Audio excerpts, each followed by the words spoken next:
Hi, I'm Chef Laura Hahn, chef and blogger for Guilt-Free Foodie Cutie, here today at the Community College of Philadelphia. I'm going to show you how to freeze leftover mint leaves for dessert.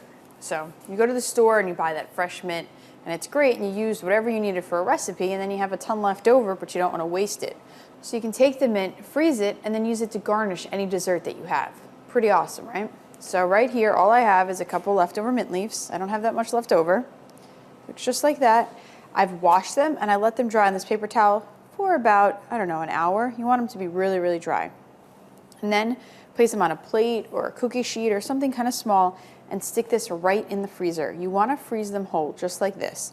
If you cut them up, they're going to turn brown or black, and that kind of defeats the purpose. So take the whole thing, stick it right in the freezer.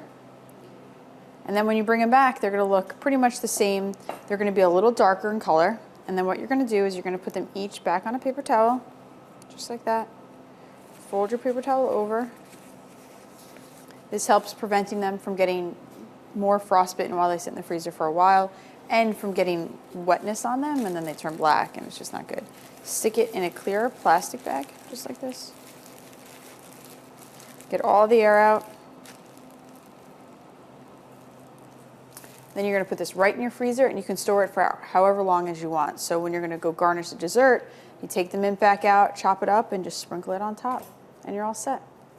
Again, I'm Chef Laura Hahn, chef and blogger for Guilt-Free Foodie Cutie, here today at the Community College of Philadelphia.